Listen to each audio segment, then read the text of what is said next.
দেশে ইদানিং মধ্যরাতের নাটক অনেক বেড়ে গেছে। কদিন আগে দুদিন আগেই স্বরাষ্ট্র উপদেষ্টা মধ্যরাতে প্রায় ফজরের সময় নাটক করলেন, সংবাদ সম্মেলনের নাটক। এবার তার দেখাদেখি ছাত্র উপদেষ্টা আসিফ মাহমুদ সজীব ভূঁইয়া তিনিও এবার প্রায় তাহাজ্জতের সময় এই নাটক করলেন। গত রাতে তিনি তেজগাঁতে বিজয় সরণিতে সাংবাদিকদের ডেকে নিয়ে কি বললেন, কি নতুন তথ্য দিলেন সেটা খুব একটা বোধগম্য হলো না। এরকম নাটকের মাঝেই অন্যদিকে ভারত থেকে শেখ হাসিনা ফিরছেন বাংলাদেশে, এই খবরটা ছড়িয়ে পড়ছে।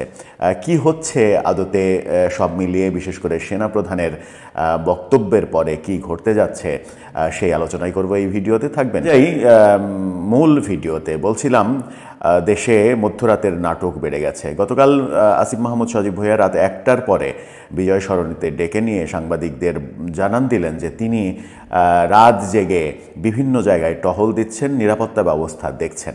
তিনি কেন টহল দিচ্ছেন, তিনি কেন নিরাপত্তা ব্যবস্থা দেখছেন, স্বরাষ্ট্র উপদেষ্টা কোথায়, তিনি কেন ব্রিফ করছেন না, এই প্রশ্নের উত্তরে তিনি বলছেন তিনিও ব্যস্ত আছেন, তিনিও ঘুরছেন, তিনিও বসে নেই।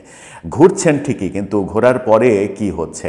স্বরাষ্ট্র উপদেষ্টা যে দুদিন আগে যে ব্রিফিং দিলেন মধ্যরাতে রাত 3টার পরে, শেষ রাতে, মধ্যরাতে তো নয়, শেষ রাতে, তারপরে তিনি বললেন যে কালকে থেকে দেখবেন অবস্থার কিভাবে পরিবর্তন হয়, সব কিছু ঠিকঠাক করে দেব।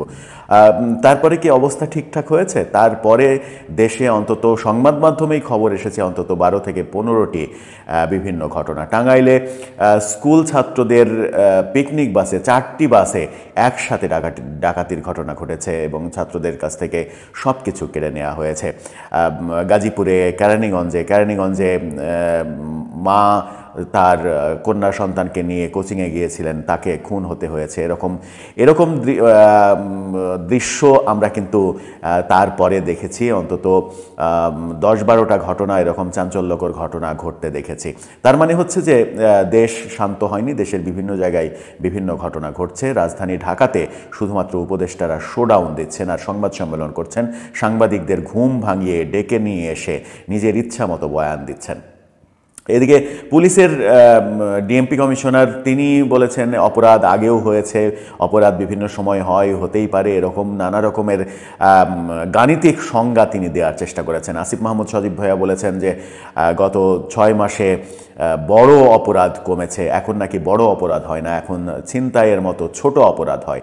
মানে ছিনতাইকে তিনি ছোট অপরাধ হিসেবে বেশ তুচ্ছ তাচ্ছিল্য করলেন। আসিফ মাহমুদ সজীব ভূঁইয়াকে কি স্বরাষ্ট্র উপদেষ্টার দায়িত্ব দেওয়া হচ্ছে? তারই কি ড্রেস রিহার্সেল করছেন তিনি? মানে আইন শৃঙ্খলা বিষয়ক কমিটির সদস্য সচিব। আসিফ মাহমুদ সজীব ভূঁইয়ার মতো একজন সদ্য ছাত্রত্ব শেষ করা একজন তরুণ যুবকের আইন শৃঙ্খলা বিষয়ক কি এমন জ্ঞান থাকতে পারে যে যাকে রাষ্ট্রের আইন শৃঙ্খলা বিষয়ক কমিটির সদস্য সচিব করা হবে? সেটা একটা বড় প্রশ্ন। আর কি কোনো যোগ্য লোক ছিলেন না সরকারে, নাকি এই ব্যাপারটা বোঝার মতো আর কেউ নেই? সেই প্রশ্ন উঠছে। সেই প্রশ্ন যখন উঠছে তখন সেনাবাহিনীর সেই ভাষণটা বারবার প্রতিধ্বনিত হচ্ছে।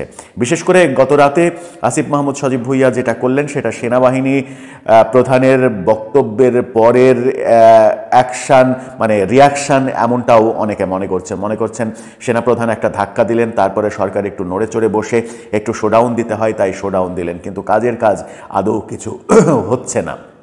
কাজের কাজ যখন হচ্ছে না তখন নানা রকমের গুজব গুঞ্জন কিন্তু ছড়িয়ে পড়ার আশঙ্কা রয়েছে। এই যেমন ভারত থেকে বিভিন্ন ধরনের খবর আসছে।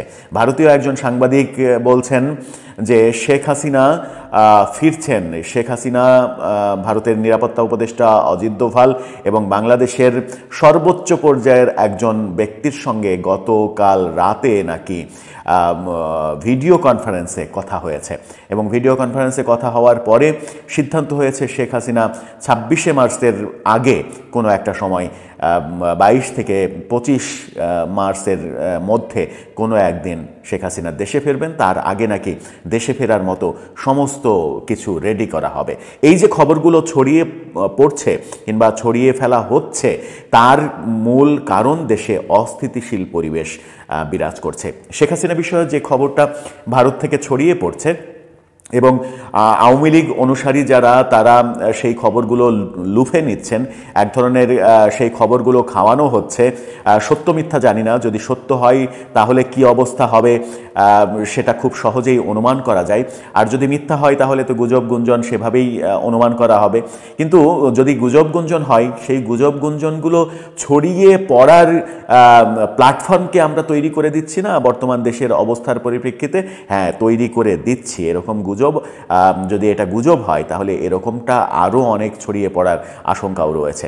শেখ হাসিনা ফিরে আসছেন এই পটভূমি নিয়ে অনেক দিন ধরেই কথা হচ্ছে, অনেক দিন ধরেই বলা হচ্ছে শেখ হাসিনা মার্চের মধ্যে দেশে ফিরবেন। আবারও এই সেনাবাহিনীর প্রধানের এই কথার পরে গত রাত থেকে আজকে পর্যন্ত যে ব্যাপারটা সব থেকে বেশি আলোচিত হচ্ছে সেটা হচ্ছে শেখ হাসিনা ফিরছেন, এবং সেটা 26শে মার্চের আগেই ফিরছেন। সেনাপ্রধানের বক্তব্যকে নিয়ে এখন পর্যন্ত বিএনপির কোনো বক্তব্য পাওয়া যায়নি, জামাতের কোনো বক্তব্য পাওয়া যায়নি, রাজনৈতিক দলগুলোর খুব একটা বক্তব্য পাওয়া যায়নি। কিন্তু সাধারণ মানুষ যারা সরকারের সমর্থক তারা সেনাবাহিনীকে শত্রু ভাবা শুরু করেছেন ইতিমধ্যেই। আমি ব্যক্তিগতভাবে বিভিন্ন জনের ফেসবুক পোস্ট দেখেছি যারা সেনাবাহিনী প্রধানকে অপসারণের দাবি জানিয়েছেন, যারা সরকার সমর্থক।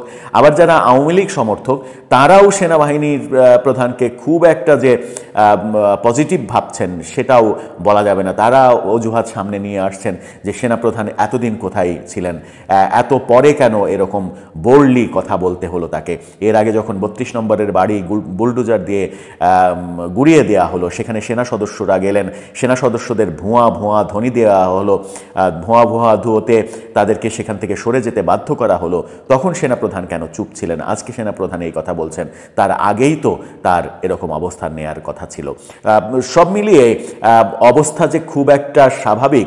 গতরাতে আমরা শুনেছি যে সরকারের বিশেষ বৈঠক হয়েছে। আসিফ মাহমুদ সজীব ভুঁইয়ার এই সংবাদ সম্মেলনেও একটা বার্তা দেয় যে সেই বৈঠকের পরেই তিনি হয়তো রাস্তায় বেরিয়েছেন, বেরিয়ে দু একটা জায়গায় ঘুরে তার মনে হয়েছে যে আমি যে ঘুরছি এটা তো সাংবাদিকদের জানাতে হবে, তিনি মধ্যরাতেই জানাতে হবে। ব্যাপারটা মধ্যরাতে জানালে একটু টান টান উত্তেজনার ব্যাপার কাজ করে, সিনেমাটিক একটা ব্যাপার কাজ করে। সেই তারুণ্যের উত্তেজনা নিয়ে তিনি সেটাই করেছেন, সেটাই হয়তো আরও চলতে থাকবে। এই মধ্যরাতের নাটক হয়তো আরও চলতে থাকবে। কিন্তু সেই নাটক থেকে আমরা যে কোনো ভালো কিংবা পজিটিভ নতুন কোনো তথ্য পাবো সেরকম তথ্য কিন্তু পাচ্ছি না। সেই একই বক্তব্য, একই কথা বারবার বলা হচ্ছে। এর বাইরে নতুন কোনো বক্তব্য কিংবা নতুন পরিস্থিতির যে উন্নতি হওয়া সেই ব্যাপারগুলো কিন্তু আমরা দেখছি না। দর্শক, আপনার কি মনে হয় সব মিলিয়ে শেখ হাসিনা ফিরে আসার ব্যাপারটা যে আবার ছড়িয়ে পড়েছে এবং সেটা 26শে মার্চের আগেই, সেই ব্যাপারে আপনার মতামত কি? এটা কি গুজব গুঞ্জন নাকি সত্যি? আপনার মতামত জানিয়ে লিখতে পারেন আমাদের কমেন্ট বক্সে।